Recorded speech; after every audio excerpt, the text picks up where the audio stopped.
प्रतिद्वंदिता है ये मैं लेखन में आई तब भी थी, लेकिन ये मैं बढ़ती हुई देख रही हूँ लगातार।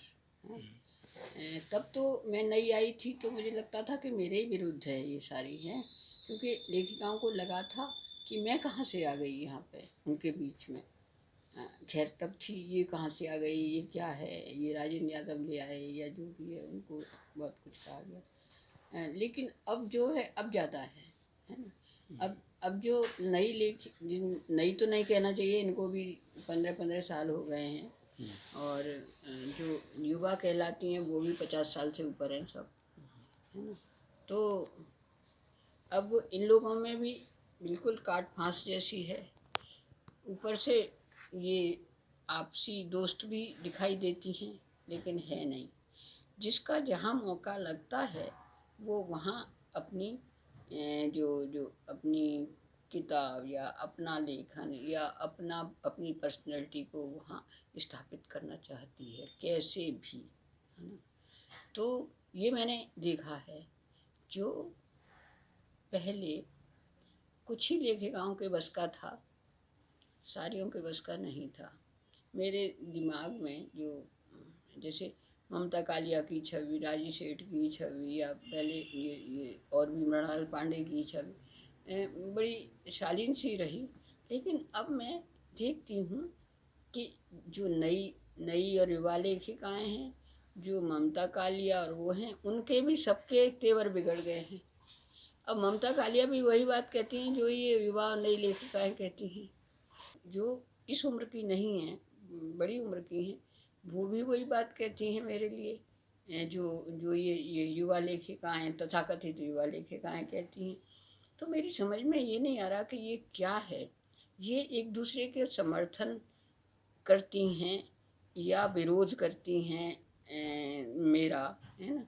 मैं तो अपने लिए देखा है ज़्यादा, तो क्योंकि एक एक गुट, एक बहुत बड़ा सा दल बन जाता है जो आप पे आक्रमण करता है, और फेसबुक पे देखिए तो गालियों की बौछार कर देता है।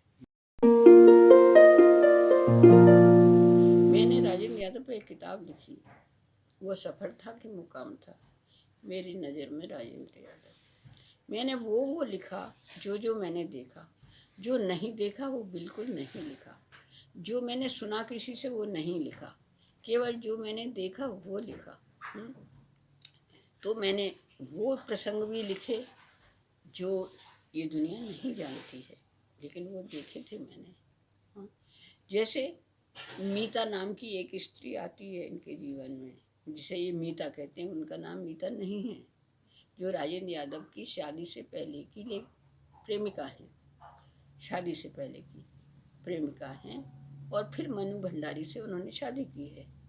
तो उसको ये राजेंद्र जी भी और मनु भंडारी भी मीता कहते हैं। तो मैंने ये लिखा कि मैंने मीता को देखा है, मैंने देखा था। वो आई थी जब राजेंद्र यादव बहुत बीमार थे और उनकी सेवा के लिए कोई था नहीं, नौकर तो था, लेकिन जिस तरह से बहुत बीमार की एक देखभाल होती है उस तरह नहीं था कोई।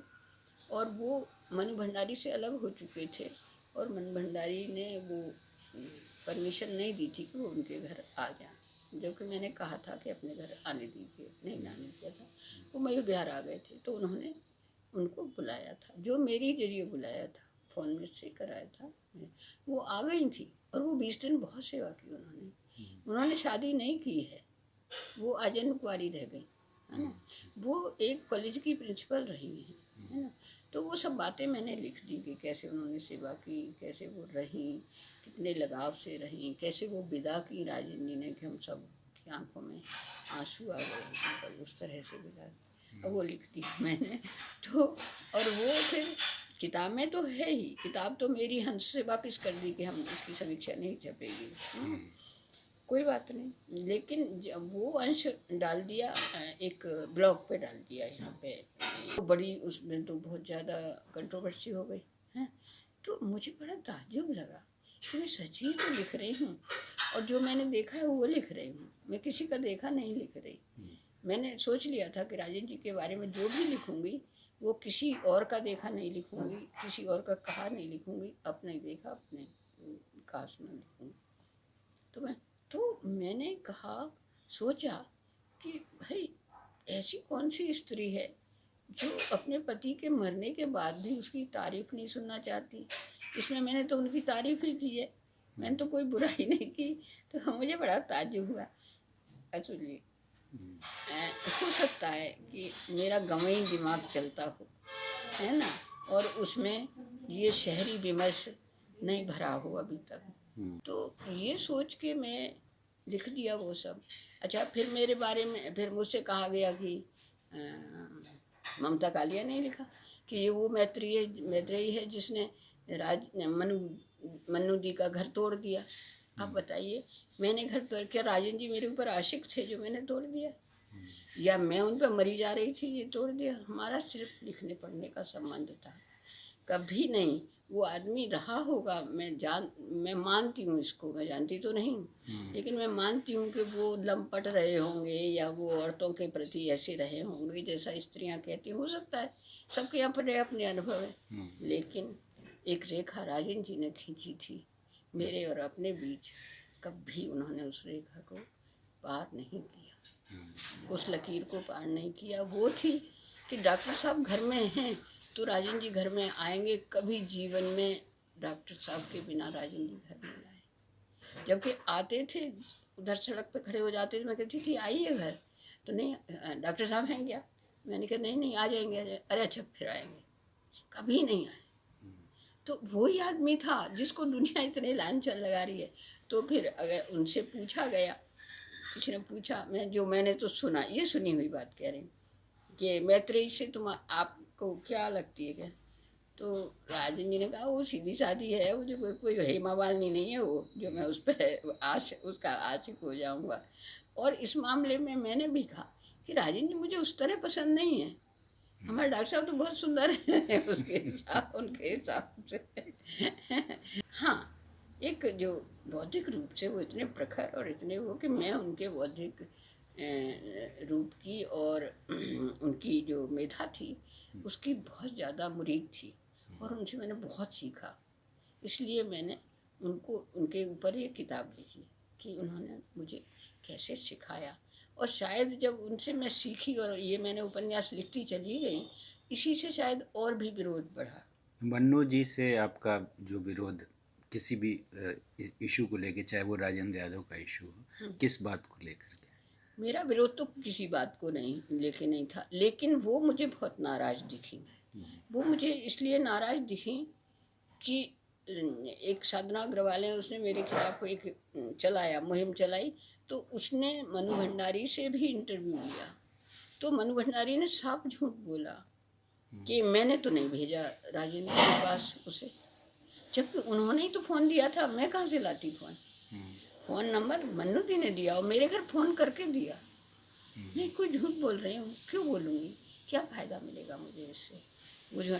और वो उन्होंने चिढ़ के बोला कि नहीं नहीं मैंने तो नहीं बोला है। फिर एक दिन मैंने पूछा ऐसे ही कि मनु दी ये बताइए, उस दिन हम 2 बजे, आप ही कह रही 2 बजे आई रात के, तुम, उनकी तबीयत ख़राब थी तो मैं और डॉक्टर साहब गए। तो बोली हाँ आई थी तुम 2 बजे, और मैत्रेयी मेरा और तुम्हारी दोस्ती इसलिए थी कि तुम्हारे घर डॉक्टर थे।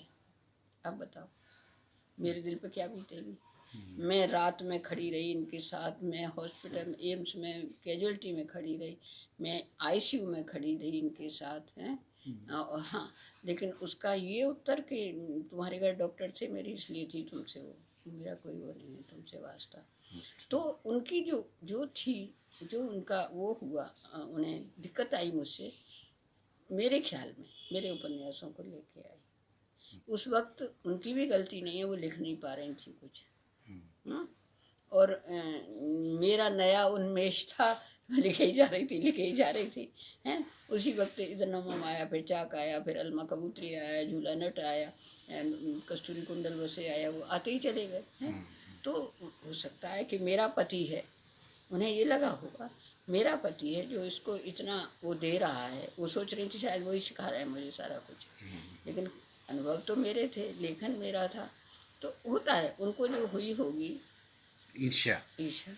और चित्रा मुद्गल के साथ आपका जो रिश्ता बिगड़ा, वो चित्रा जी की तरफ से ज़्यादा बिगड़ गया, मैंने तो कुछ नहीं है। क्या हुआ कि वही तो ले गई मुझे मनु भंडारी के यहाँ। फिर मैं राजेंद्र जी के तरफ हंस में, मैं तो नई आई लिखने को, तो मुझे तो पत्रिका चाहिए ही चाहिए थी, सारिका बंद हो चुकी थी। तो सारिका क्या, साप्ताहिक हिंदुस्तान में हिमांशु जोशी ने सबसे पहले छापा, मैं तो उनको भी शुक्रिया अदा किया। तो जब हंस में छपने लगी तो चित्रा बिगड़ गई एकदम। फिर मैंने इज़्ज़तनामा लिख के उनको ड्राफ्ट दिखाया, जब तो छपा नहीं था इज़्ज़तनामा। वो हमारे घर आई, देखो चित्रा ये मैंने लिखा है। मैंने सोचा वो खुश होंगी, लेकिन वो खुश नहीं हुई। तो मुझे ताज्जुब लगा, खुश नहीं हुई हैं। वो तो मुझे बिल्कुल छोटी की तरह समझती थी, नहीं नहीं हुई। फिर वो एक कहानी लिख दी फैसला, उसका बड़ा मजा, शोर मच गया उसका। तो उस पर भी बड़ी नाराज़ हो गई।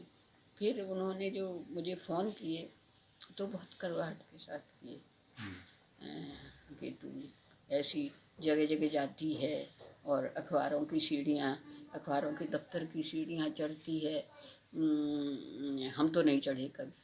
हाँ, तो और भी बहुत बातें कही, जाने क्या क्या। मैं सुनती रही। तो फिर मैंने कहा, ये 2 बातें मुझे याद रह गई हैं, वो तो मुझे नहीं रही याद। तो फिर मैंने कहा, चित्रा जी तुमने कह लिया तो 1-2 बात मेरी भी सुन लो। तो मैंने कहा, अब सुनो कि अखबारों की सीढ़ियाँ तुम क्यों चढ़ोगी? तुम्हारे पति संपादक रहे हैं, तुमसे तो मैंने देखा है कि घर आके ही कहानी वानी कोई भी ले जाता है, कोई संपादक किसी भी पत्रिका का, और सब लोग बहुत आदर और सम्मान के साथ ले जाते हैं। तो तुम्हें सीढ़ियाँ कर चढ़ने की ज़रूरत नहीं है, मुझे है। मुझे कोई नहीं जानता यहाँ पे, और मेरे परिवार में दूर दूर तक कोई साहित्यकार भी नहीं है, हम तो किसी को नहीं जानते। लेकिन तुम आना अस्पताल, तो सीढ़ियाँ तुम चढ़ोगी, मैं नहीं चढ़ूँगी। तो वहाँ सब मेरे डॉक्टर हैं। तो मैंने कहा, ये तो जगह जगह की बात है। तो ये हुआ, तो बीच तो हमारी बोलचाल बहुत दिन बंद रही। और वो जहाँ खड़ी भी होती हैं तो वो सोचती हैं पहले मैं बात करूं तो वो बात करेंगी, नहीं तो नहीं करेंगी। चलो, कुछ थोड़ी सी उम्र में भी बड़ी निकली वो, है ना, हम ही कर लेते हैं बात, कोई बात नहीं है। और वो करती हैं तो हम भी बहुत प्यार से और हंस के करते हैं। लेकिन मन में मलाल है। अब तो उन्हें नहीं होना चाहिए मेरे ख्याल में, कि उन्हें लिख भी लिया है, अवार्ड भी मिल गए हैं उनको, है ना। अवार्ड की उन्हें बहुत रहती है इच्छा, जो मैंने देखा है। अब मैं ये कहूँ कि मुझे नहीं है तो कोई मानेगा भी नहीं इस बात को, लेकिन फिर भी मैं यही कहती रहूँगी कि मुझे ऐसा नहीं है कि ये मैंने कहा नहीं, ये मैंने लिखा। ये मैंने जनसत्ता में पूरा लेख लिख दिया है। लिखा तो था मैंने स्त्री विमर्श पे, है, लेकिन मैंने लिखा कि भाई जब तुम, वो प्रकाशक ही मुझसे कह रहा है कि मैंने चित्रा मुदगिल से लेके सोनाली सिंह तक को नचा दिया, और देखिए मैत्रेयी जी आप नहीं आई, है ना। तो ये मुझे बुरा लगा, मैंने ये लिखा, मुझे ये बात बहुत बुरी लगी प्रकाशक की, वो इस तरह कह रहा है लेखिकाओं के लिए। लेकिन इस ऐसे गाने पे वहाँ क्यों नाची सबकी सब? क्या वही जगह मिली थी हाँ नाचने को, कि साहित्यकार भी सब जुड़े, तुम इस पे नाच रहे हो और वो भी प्रकाशक के यहाँ नाच रहे हो, है। तो मैंने लिखा तो ये सब मेरे ऊपर पाउंस करने लगी, अरे पूछे मत, इतनी गालियाँ दी। फिर ये सब इनके सहारे भी मिले, चित्रा जी का भी सहारा मिला, सर क्यों नाची तो सारी थी, तो सभी पे कमेंट था मेरा।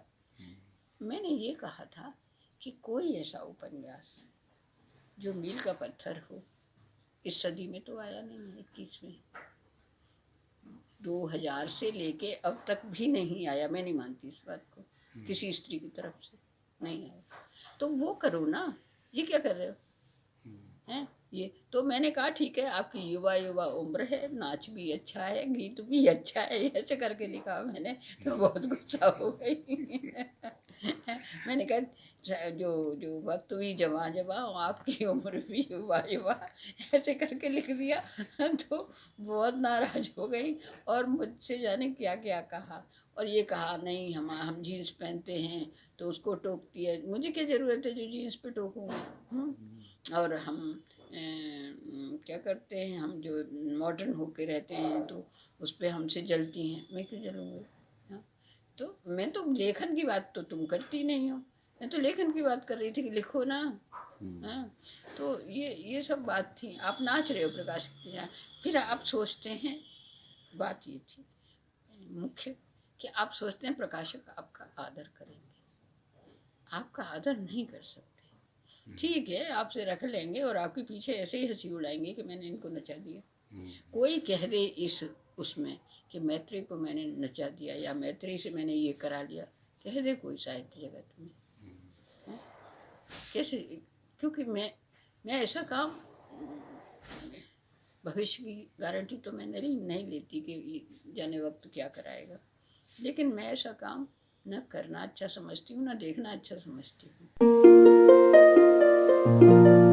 मैं ऐसे देखती, मैं फेसबुक पे काफ़ी एक्टिव रहती हूँ, तो मैं फेसबुक पे देखती हूँ, सबसे बुरा तो मुझे वो लगता है कि तू मेरी किताब पकड़, मैं तेरी फ़ोटो खींचूँ और उस फोटो को लगाऊँ कि वो पढ़ रहा है मेरी किताब। ये करने की क्या ज़रूरत है? पाठक लिखते हैं तब मैं भी उसको पोस्ट कर देती हूँ, कोई बात नहीं है। किसी पाठक ने लिखा है, वो खुश हो जाएगा अगर मैं पोस्ट कर दूँगी उसकी बात को जो मेरी किताब पे ही कह रहा है ना, तो कर देती हूँ। लेकिन आप अपने दोस्तों को बिठा बिठा के और फोटो खींच खींच के डाल रहे हो, क्या फ़ायदा है इसका? है?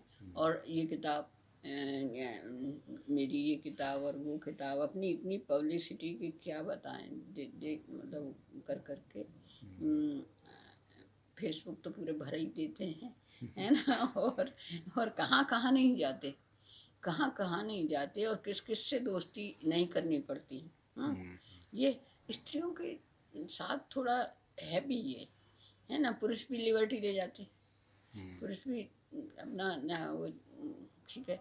मैं देख रही थी एक आलोचक किस्म के दिल्ली यूनिवर्सिटी के हैं, किसी ने उनको किताब दी, लेडी ने, फिर वो हाँ हाँ मैं उस पर लिखूँगा ये। ऐसे हमारे परमानंद श्रीवास्तव थे तो वो जो है वो हमेशा लहलोट रहते थे।